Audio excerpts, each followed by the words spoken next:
Good morning, third graders. Okay, let me get my camera ready.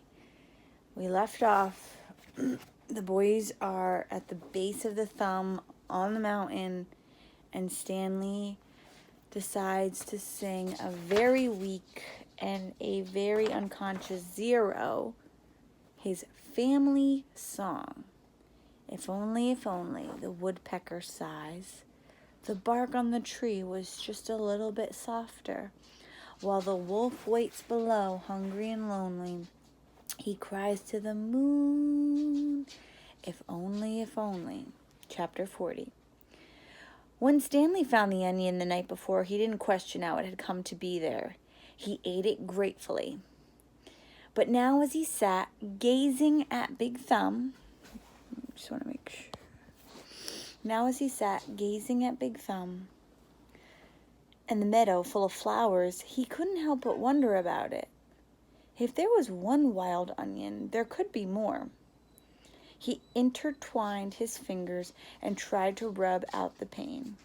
Then he bent down and dug up another flower, this time pulling up the entire plant, including the root. "Onions! Fresh, hot, sweet onions!" Sam called as Mary Lou pulled the cart down Main Street. 8 cents a dozen. Okay, so you can see that the beginning of this chapter is broken up by this space right here. And it seems as though we were with Stanley right here, and now we've jumped back in time to when Sam was alive and he's selling onions. It was a beautiful spring morning. The sky was painted pale blue and pink, the same color as the lake and the peach trees along its shore. Mrs. Gladys Tennyson was wearing just her nightgown and robe as she came running down the street after Sam. Mrs. Tennyson was normally a very proper woman who never went out in public without dressing up in fine clothes and a hat. So it was quite surprising to the people of Green Lake to see her running past them. "Sam!" she shouted. "Whoa, Mary Lou," said Sam, stopping his mule and cart. "Good morning, Mrs. Tennyson," he said. "How's little Becca doing?" Gladys Tennyson was all smiles. "I think she's going to be all right. The fever broke about an hour ago, thanks to you." "I'm sure the good Lord and Doc Hawthorne deserve most of the credit." "The good Lord, yes," agreed Mrs. Tennyson, "but not Dr. Hawthorne. That quack wanted to put leeches on her stomach. Leeches! My word! He said they would suck out the bad blood. Now you tell me, how would a leech know good blood from bad blood?" "I wouldn't know," said Sam. "It was your onion tonic," said Mrs. Tennyson. "That's what saved her." Other townspeople made their way to the cart. "Good morning, Gladys," said Hattie Parker. "Don't you look lovely this morning?" Several people snickered. "Good morning, Hattie," Mrs. Tennyson replied. "Does your husband know you're parading about in your bedclothes?" Hattie asked. There were more snickers. "My husband knows exactly where I am and how I am dressed, thank you," said Mrs. Tennyson. "We have both been up all night and half the morning with Rebecca. She almost died from stomach sickness. It seems she ate some bad meat." Hattie's face flushed. Her husband, Jim Parker, was the butcher. "It made my husband and me sick as well," said Mrs. Tennyson. "But it nearly killed Becca, with what her being so young.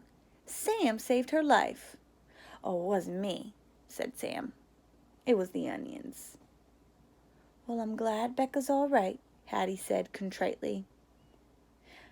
"I keep telling Jim he needs to wash his knives," said Mr. Pike, who owned the general store. Hattie Parker excused herself, then turned and quickly walked away.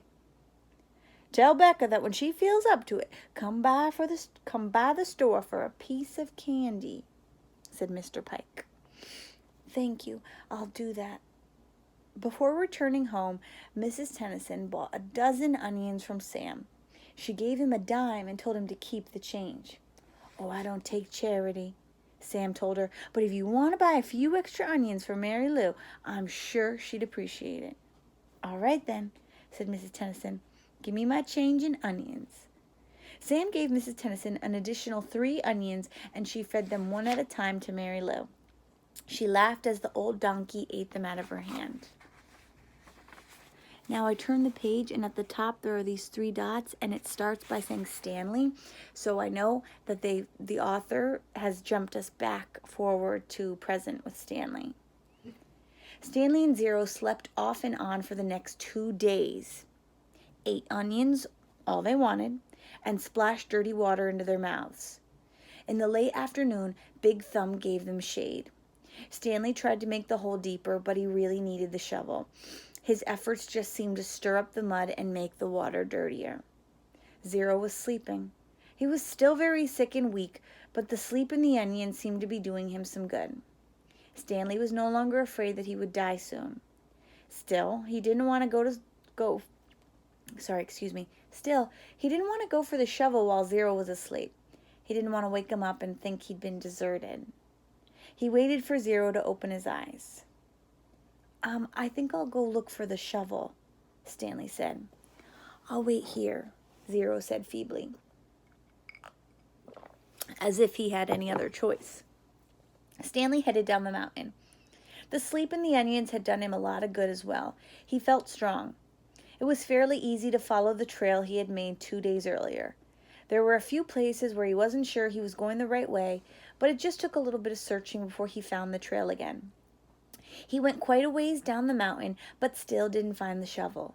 He looked back up toward the top of the mountain. He must have walked right past it, he thought. There was no way he could have carried Zero all the way up from here. Still, he headed downward just in case. He came to a bare spot between 2 large patches of weeds and sat down to rest. Now he had definitely gone too far, he decided. He was tired out from walking down the hill.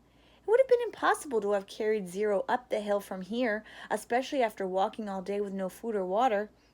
The shovel must be buried in some weeds. Before starting back up, he took one last look around in all directions. He saw an indentation in the weeds a little farther down the mountain. It didn't seem likely that the shovel could be there, but he'd already come this far. There, lying in some tall weeds, he found the shovel and the sack of jars. He was amazed. He wondered if the shovel and sack might have rolled down the hill, but none of the jars were broken except the one which had broken earlier. And if they had rolled down the hill, it's doubtful that he would have found the sack and shovel side by side. On his way back up the mountain, Stanley had to sit down and rest several times. It was a long, hard climb. I think this is a good point just to stop and talk about our theme of friendship. Stanley's just realizing how hard of a climb he did 2 days before while carrying Zero up the mountain. Now he's doing it and he's rested. He's eaten onions and drinking some water. He's in much better shape now than he was 2 days before. And it's hard now. So imagine 2 days before when he was actually carrying another person. What does that tell us? It tells me that with the power to save his friend, he wanted so bad to save his friend that it gave him power and made him do something that seems impossible. So friendship is very powerful. Let's read another chapter, chapter 41. Zero's condition continued to improve. Stanley slowly peeled an onion. He liked eating them one layer at a time. The water hole was now almost as large as the holes he had dug back at Camp Green Lake. It contained almost 2 feet of murky water.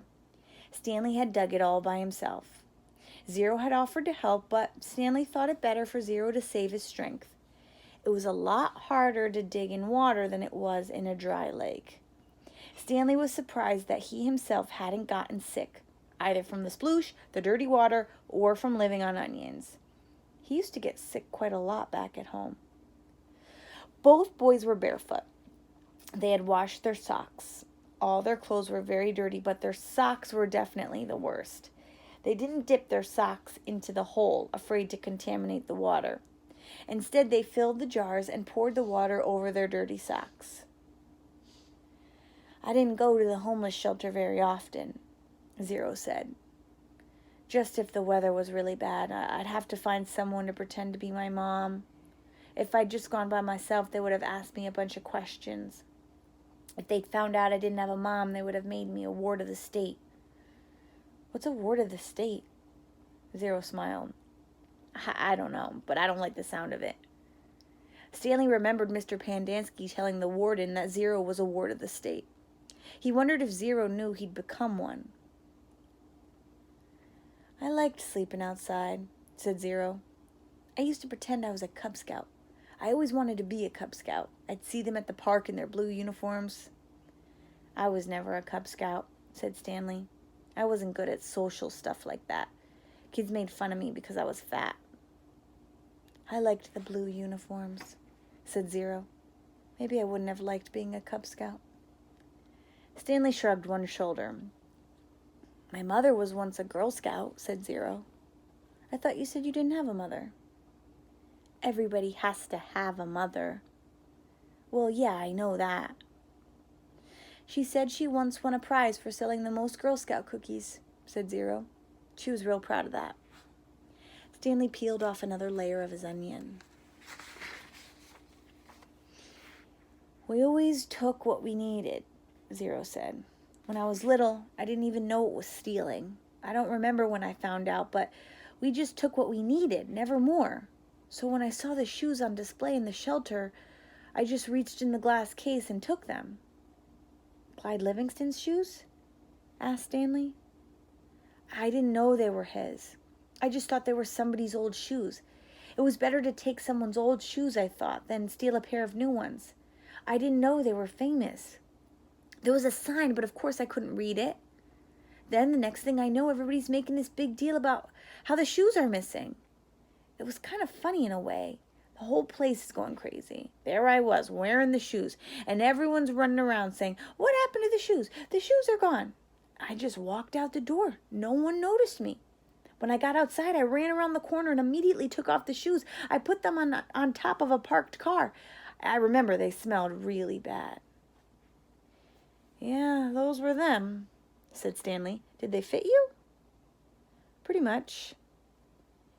Stanley remembered being surprised at Clyde Livingston's small shoe size. Stanley's shoes were bigger. Clyde Livingston had small, quick feet. Stanley's feet were big and slow. Oh, I should have just kept them, said Zero. I'd already made it out of the shelter and everything. I ended up getting arrested the next day when I tried to walk out of a shoe store with a new pair of sneakers. If I had just kept those old smelly sneakers, then neither of us would be here right now. End of chapter. I think that is a good place to stop and talk about the theme of fate. If Zero had not put those shoes on top of that car, and if Stanley was not walking home slowly because he was upset about the bully who wrecked his notebook, remember that? He would not have gotten those shoes at that moment and been arrested. Zero would not have stolen another pair of new shoes and gotten arrested, and they wouldn't be here where they are right this moment. Maybe everything was meant to be, so they would be right where they are at this moment. If you changed one thing that happened in the past few months, would they still be right here? I don't know. All right. I'm going to wait to read the next chapter. I'm going to wait for tomorrow. Okay, I'll read one more. I'll read chapter 42. Zero became strong enough to help dig the hole. When he finished, it was over 6 feet deep. He filled the bottom with rocks to help separate the water from the dirt. He was still the best hole digger around. That's the last hole I will ever dig, he declared, throwing down the shovel. Stanley smiled. He wished it were true, but he knew they had no choice but to eventually return to Camp Green Lake. They couldn't live on onions forever. They had been completely around Big Thumb. It was like a giant sundial. They followed the shade.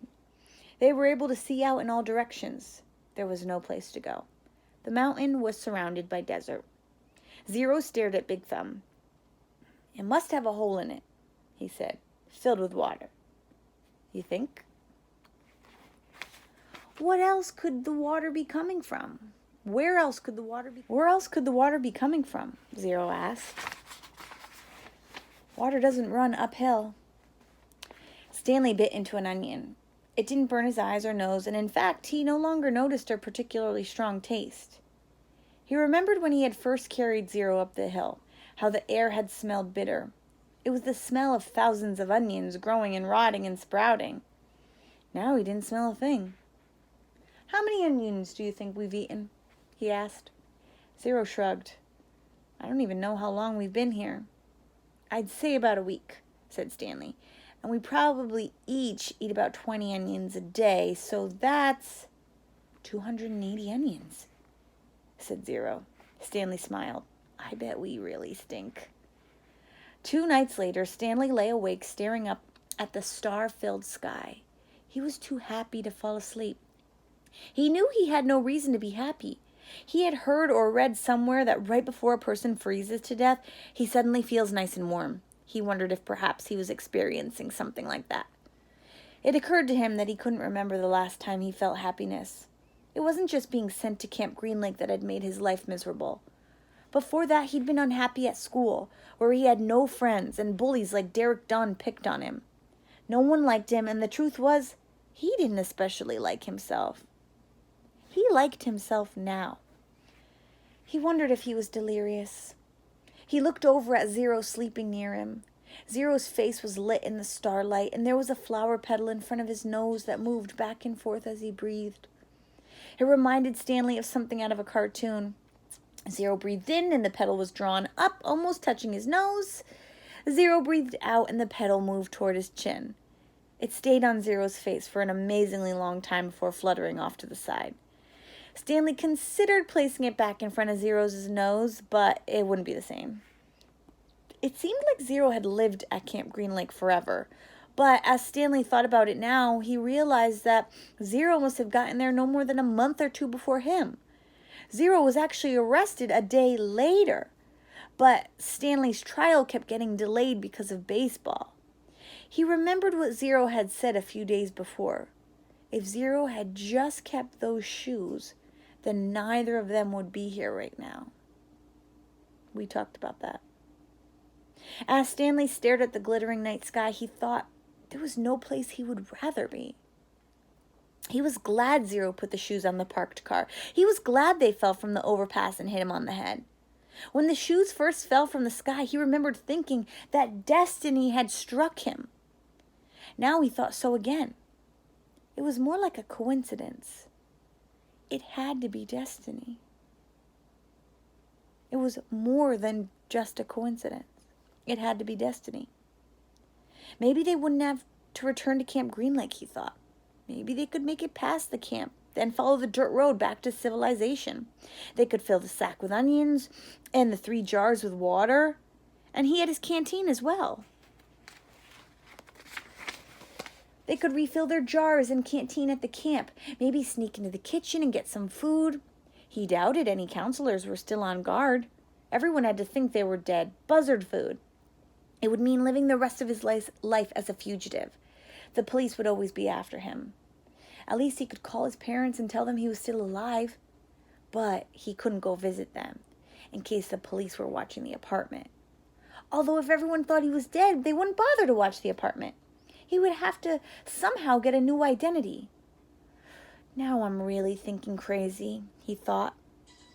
He wondered if a crazy person wonders if he's crazy. But even as he thought this, an even crazier idea kept popping into his head. He knew it was too crazy to even consider. Still, if he was going to be a fugitive for the rest of his life, it would help to have some money, perhaps a treasure chest full of money. You're crazy, he told himself. Besides, just because he found a lipstick container with KB on it, that didn't mean there was a treasure buried there. It was crazy. It was all part of his crazy feeling of happiness. Or maybe it was destiny. He reached over and shook Zero's arm. "Hey, Zero," he whispered. "Huh?" Zero muttered. "Zero, wake up." "What?" Zero raised up his head. What is it? You want to dig one more hole? Stanley asked him. End of chapter 42. Okay, what is that one more hole? Stanley was, as he's thinking, okay, what are we going to do next? He thought of Kate Barlow and the lipstick container and what the warden is looking for. Her treasure. And he thinks he knows where it is. All right, come back tomorrow for the rest.